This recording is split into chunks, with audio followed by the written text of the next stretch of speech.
Daredevil number 5, written by Chip Zdarsky, art by Marco Checchetto. This is the final issue in the first story arc called No Fear.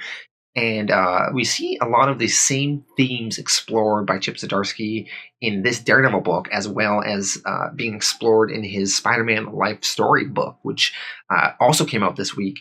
We're seeing this theme of the aging superhero who's not at the top of his game anymore, and seeing sort of that dark exploration of that, which I find really fascinating. I really loved it in a Spider-Man Life Story, and it's definitely shown a lot in this issue of Daredevil. So last issue, we learned that Leland Owlsley has big drug plans, and Daredevil is set on taking him down. So Daredevil shows up at the Owl's warehouse, and he's trying to fight all of these henchmen, but he's sort of struggling in the fight. He's struggling to stand upright. He's reliant on pain meds. And the Owl's main henchman, this guy named Crush, he sort of has this knockoff Iron Man gear, and him and Daredevil start slugging it out. They're fighting. The fight eventually leads to the street. Daredevil manages to attach this chain around this Crush, and the other end is attached to this truck. So then they sort of start driving through the street, and they're being dragged by this truck and this chain. Anyway, the fight starts to go very brutal. And then eventually the car crashes, and I guess this Crush gets knocked out. So then all of a sudden, Daredevil, he sees all the remaining henchmen sort of charging towards him. Daredevil grabs this car door, starts using it as a shield. He's fighting through all these henchmen, but he's kind of struggling. Luckily, the Defenders show up, so we have Luke Cage, Iron Fist, and Jessica Jones, and they are sort of helping Daredevil out. Daredevil eventually passes out. So when Daredevil wakes up, Danny Rand, Iron Fist, is helping him out, and Luke Cage then explains the Owl got away, but all of his guys were taken down. And then Daredevil starts remembering this bad guy that he accidentally killed a few issues ago in a fight, and he was a little bit too overzealous. And, Daredevil says he understands that the Defenders are going to take him into the police, and, he deserves it.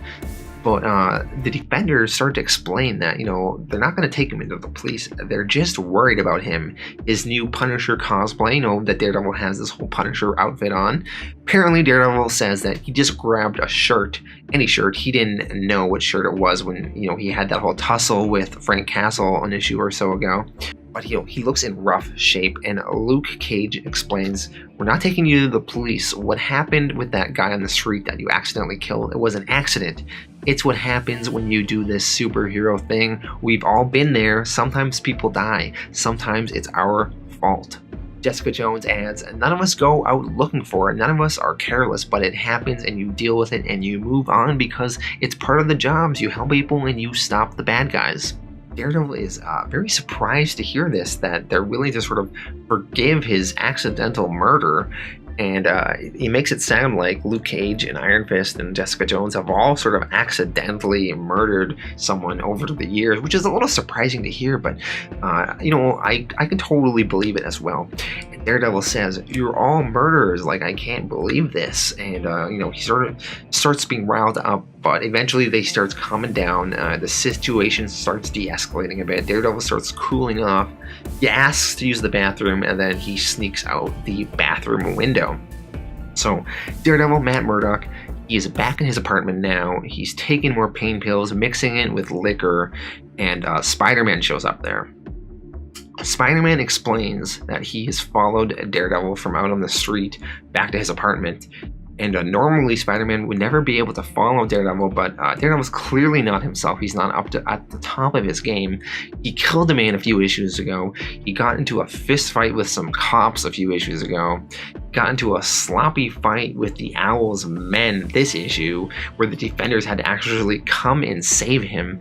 And Spider-Man says, you're a mess. You're in trouble and on a suicide mission, and I'm here to tell you you're done.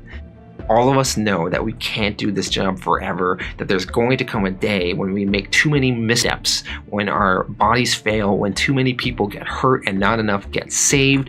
I'd hope somebody would step up and let me know when it's my day. Right now, it's your day. It's over. I'm spreading the word. If any of us see you out there attempting this, we'll stop you.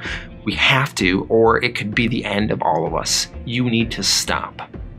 Which, is very surprising coming from Spider-Man, that he's basically telling Daredevil that, he has to retire now. It's enough. But Daredevil seems to sort of be giving up, and he's like, you're right. I know you're right. I've been looking for an answer, and I thought it was to push on harder, more relentless, ignoring what my heart was telling me, but I can't do this anymore.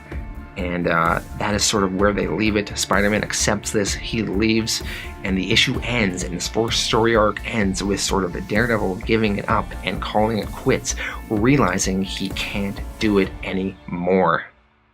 Wow, this is what a very interesting take on Daredevil getting up there in age, and the fallout of sort of the storyline before this, where Daredevil was sort of recuperating in the hospital. This is some dark stuff. This is some sort of depressing Matt Murdock stuff, but sometimes the depressing Daredevil stories are often the best. But I thought this issue was very good. Very interesting exploration of the aging superhero. Really good stuff. I'm going to give this issue a 9 out of 10. And this Daredevil series so far has been very, very interesting and definitely worth reading.